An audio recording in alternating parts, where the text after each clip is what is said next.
A paz do Senhor. Ai, como vocês são bonitos aqui de cima. Irmãos, neste momento, eleve o seu pensamento a Deus e ore por mim. Amém? Senhor Deus, te louvamos, te engrandecemos, pois Tu és Rei. E neste momento, Senhor, eu me coloco à disposição para falar não de mim, mas do que o Senhor quiser para estes irmãos, ó Deus. Que Tua palavra venha de encontro, Pai. Eu recebo cada bênção de cada irmão aqui e eu te agradeço, Pai, por essa oportunidade, pela vida de cada um, e fale conosco hoje, Senhor, em nome de Jesus. Amém. Amém. Os irmãos podem se assentar.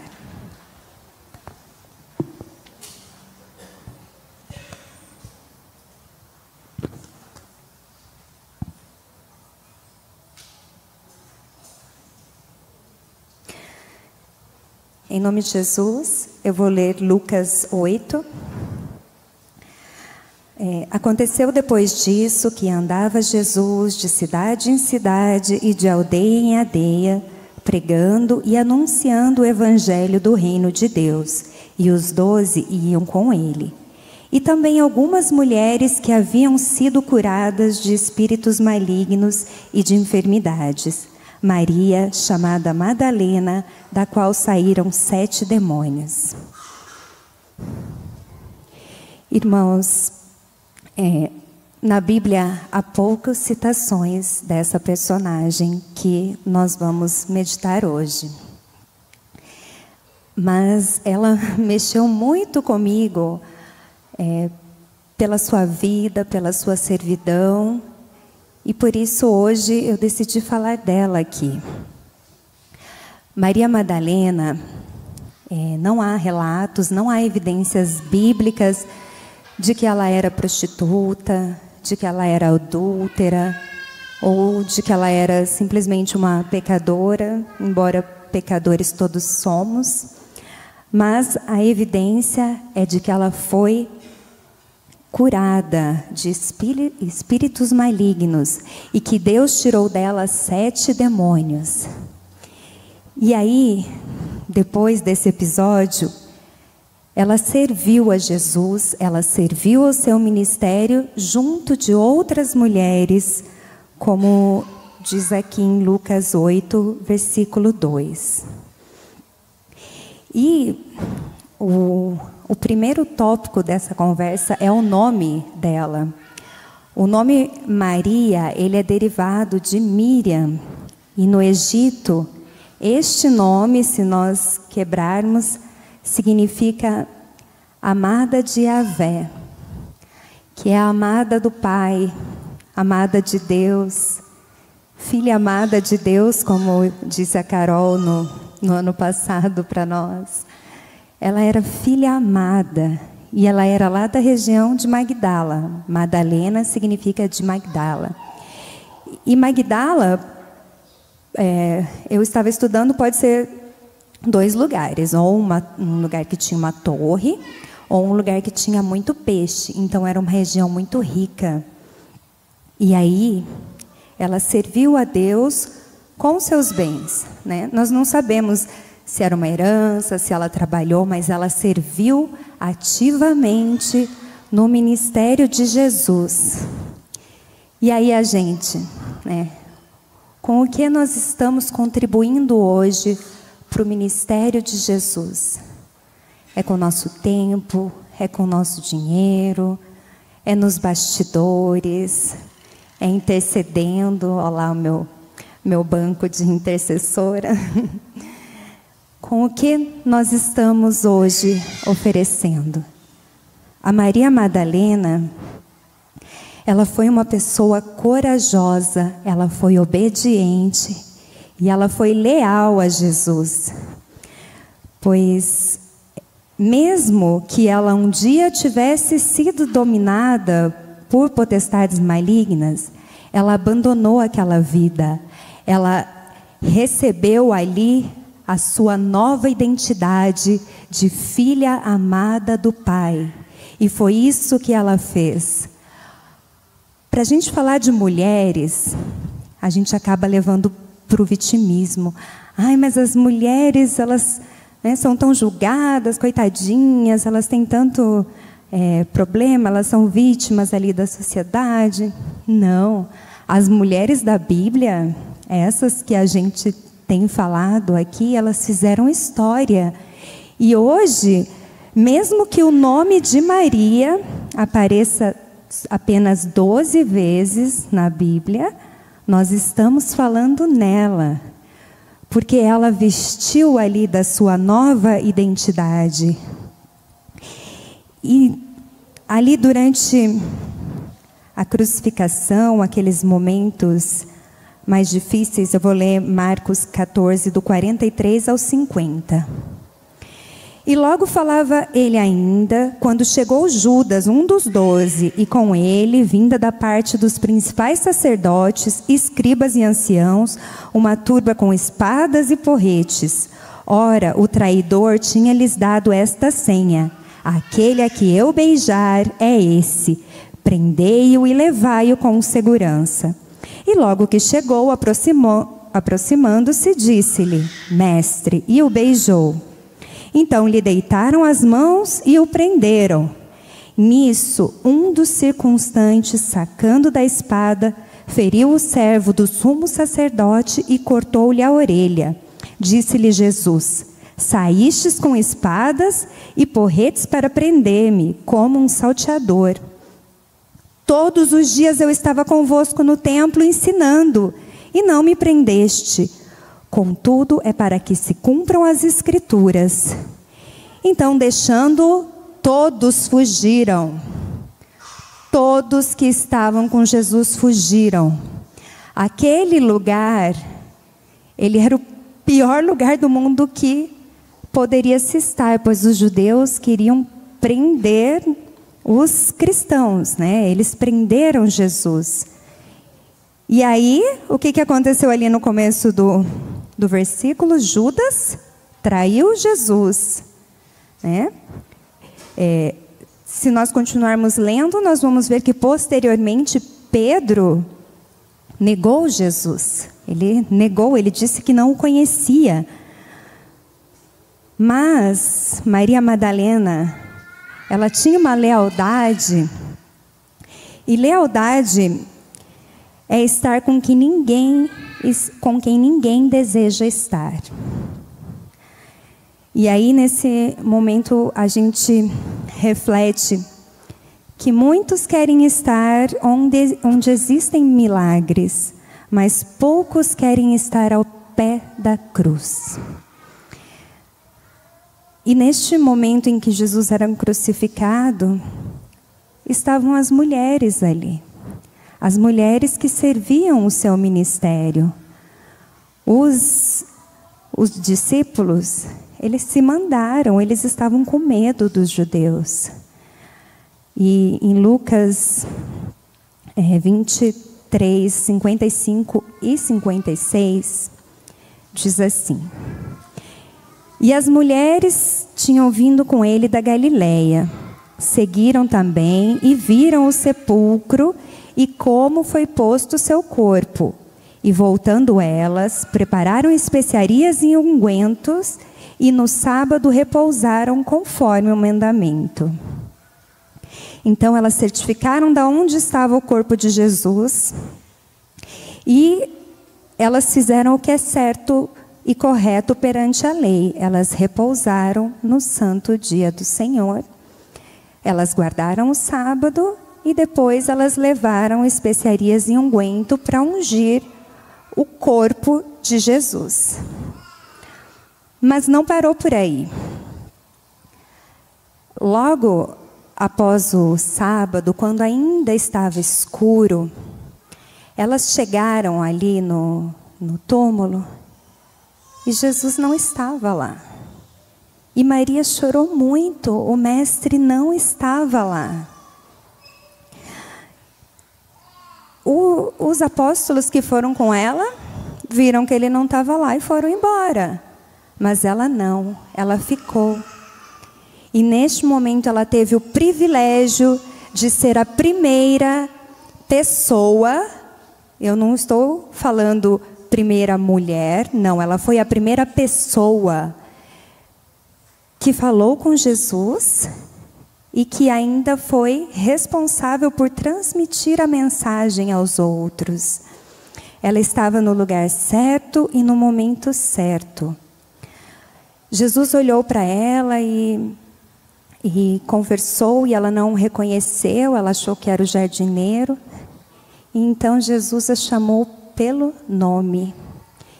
E hoje nós temos o privilégio de sermos chamadas pelo nosso nome, pelo Pai. Se nós o servirmos, se nós formos fiéis e leais, Jesus nos chama pelo nosso nome. E aí, para que Maria fosse a anunciadora de boas novas, para que ela chegasse a esse momento, sendo essa pessoa, a gente entende que ela não se comportou em nenhum momento como vítima. Nas vezes que nós lemos as participações dela, ela estava o tempo todo ali servindo, cuidando de Jesus e do seu ministério. Porque ela não se importava que um dia ela foi tomada por demônios. Essa identidade dela já era, essa identidade acabou quando ela encontrou Jesus. Ela era uma nova pessoa. E agora eu quero contar um pequeno testemunho, né? As minhas irmãs de oração já conhecem, mas elas não vão ficar bravas de eu repetir. Mas no momento que eu estava mais perdida com a minha identidade, no momento em que eu escutava pessoas falando coisas de mim que não era verdade sobre mim, eram outras verdades, eram verdades que queriam pôr na minha cabeça, Deus falou comigo. E aí um dia eu escutei as pessoas falando coisas de mim, e eu cheguei em casa chorando, eu cheguei em casa mal, e aí eu chamei as minhas amigas para conversar. E aí elas disseram: Ariane, você é isso? Você acha que Deus te criou para ser isso que eles estão falando? Deus te criou para ser inteligente. Deus te criou para ser escutada. Deus te criou para ser respeitada. E Deus criou você, meu irmão, para ser bênção. Se algum dia alguém disse que o que você faz é feio, é errado, ignora. Essas mentiras, elas não estão vindo do alto. E aí, essa minha amiga, ela leu Jeremias 29:11. E eu chorando, eu abri o olho, nossa. E diz assim: eu é que sei que pensamentos tenho a vosso respeito, diz o Senhor. Pensamentos de paz e não de mal, para vos dar o fim que desejais. E aí estava tarde, eu fui dormir pensando, não, Deus é que sabe, né? E aí, no outro dia eu fui ler meu devocional, né? Eu acordava antes de todo mundo em casa. E aí eu abri lá, né, o meu celular ali, né? Deixa eu aproveitar e ver que horas são, para ver se eu não estou demorando. E aí, o versículo era Jeremias 29:11. Eu é que sei que pensamentos tenho a vosso respeito, diz o Senhor. Pensamentos de paz e não de mal, para vos dar o fim que desejais. E aí eu, nossa, 2 vezes, né? Aí, né, continuamos ali o nosso trabalho, e no outro dia nós fomos almoçar com a minha colega que estava de aniversário lá na Praça Osório. Tinha aquela feirinha de inverno, a gente foi comer. E aí na volta nós pegamos um Uber, eu e um outro colega, né? Porque na época podia só 3 ali, a gente fez uma divisão e ficou eu e esse colega, ele foi na frente, eu fui atrás sozinha. E na volta chegou um vendedor de paçoca. E aí os dois da frente não quiseram, e eu lá atrás falando, eu quero, o Murilo e a Mel gostam de paçoca, né? E até que me escutaram. Daí eu comprei a paçoca, e o vendedor falou, já que você comprou a paçoca, eu vou te falar um versículo. Vocês não sabem o versículo que ele falou. Ele falou, eu é que sei que pensamentos têm a vosso respeito. E aí eu comecei a falar junto, porque eu sou filha de Deus, eu sei esse versículo, ele é a meu respeito agora, né? E ele pode ser seu também. Se você receber essa nova identidade. E é o Senhor que sabe o que tem a respeito ali da Maria Madalena, do que ela viveu, do que ela serviu, né? E a Maria não estava muito preocupada com o que ela foi, com o que ela era, não. Ela tem um pai. E hoje nós temos tanta dificuldade, eu não sei, depois de grande. A Mel, quando vai chamar o Murilo, principalmente, né, quando tem algum interesse, ela chama ele de papai. Né? E depois a gente vai perdendo ali a confiança e começa a chamar só de pai, né? E vai... não sei, às vezes tem gente que chama até pelo nome. Eu chamo meu pai de um apelido, que, né, nada a ver. E aí a gente para e pensa, por que a gente tem tanta dificuldade de chamar o nosso pai de papai? Né? A gente acha que Deus é mau, que Deus castiga, né? Que a gente faz alguma coisa errada. Nossa, Deus vai me castigar, deixa eu me esconder de Deus. Adianta? Não adianta. Não. Mas na hora que você precisar, Deus está ali como Pai. Nós temos esse privilégio de sermos herdeiros. E aí outra historinha rapidinho, que durante a pandemia, logo no início, minha irmã pegou o coronavírus, né? E aí todo mundo muito preocupado ali, né? E agora vai ficar isolada lá na casa dela. O que vai comer, né? Como que vai tomar água? O que vai fazer? Só os três lá, trancados em casa. E aí um dia no grupo da família, ela escreveu, ô pai, você traz água para a gente de novo? Deu, ela tem pai. Né? Eu moro longe deles, né? Eles moram em Foz do Iguaçu. Mas eu penso, nossa, né? E às vezes a gente está ali, né? Estão falando coisas que não é verdade e a gente está ali, né? E na verdade a gente tem pai. Falou, pai, olha o que estão falando de mim. Né? Por que estão falando essas coisas? Por que nós estamos tão ansiosos? Por que a gente leva para a nossa cabeça verdades que não é a de Jesus? A Maria Madalena, ela demonstrou uma devoção inabalável, né? Ela tinha ali a sua identidade firmada, né? Elas foram ungir o corpo de Jesus e depois disso ela se encarregou de anunciar a sua ressurreição.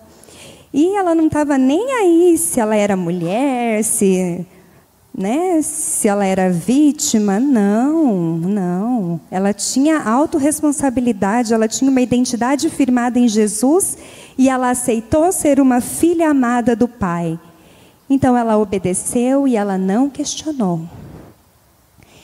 E hoje eu quero fazer uma dinâmica com vocês, que o Augusto já fez aqui, mas é um pouquinho diferente, que consiste em você conversar com o seu cérebro. Então, quando eu disser que é para você falar, não precisa ser em voz audível, tá? Você pode só pensar ali falando. Mas eu peço que você coloque as mãos na sua cabeça, feche os olhos e encontre ali o seu cérebro. Pergunta para ele, cérebro, você está aí? Oi, cérebro, você está aí?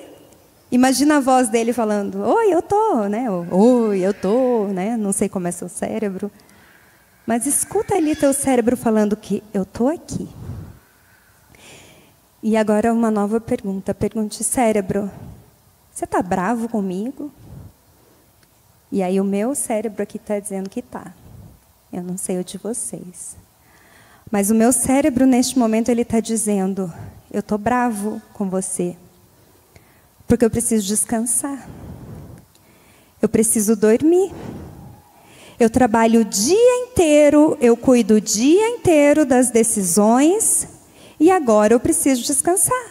E você fica aí ansioso, fazendo planos, fazendo conta, pensando em coisas que nem vão acontecer. E eu quero descansar.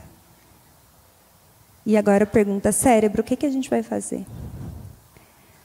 E aí o teu cérebro agora está dizendo, e escute bem, ele está dizendo que ele serve apenas para ser uma ponte entre o Espírito Santo e você. Pode abrir os seus olhos. Nos ajuda a seguir, que nos transforma, que nos conforta e que cuida das nossas decisões. Ontem o Du, não estou vendo o Du, ele colocou uma cadeira para Jesus, né, cuidar das decisões. E agora eu vou convidar a Isa e o Tavinho de novo, o Otávio. Não era para falar Tavinho? E a Isa vai repetir aquelas canções. Eu achei tão linda, eu já tinha combinado ali com o Flame, né? Mas ela foi prejudicada pelo som. E eu convido os diáconos que estão na escala, o pastor, para vir aqui à frente. E eu convido você a levantar-se, a se entregar ao Senhor, a colocar o Espírito Santo no centro da sua vida. É o Espírito Santo que rege o seu cérebro hoje. E se você está doente, aqui tem cura. Se você está preocupado, coloca nas mãos do Senhor. Se existe qualquer coisa hoje que te afasta de Deus, que não te deixa dormir, que não te deixa descansar hoje, vamos orar, irmãos. Quem necessitar de oração, vamos aproveitar este tempo, porque o Senhor tem uma nova identidade na sua vida. Amém?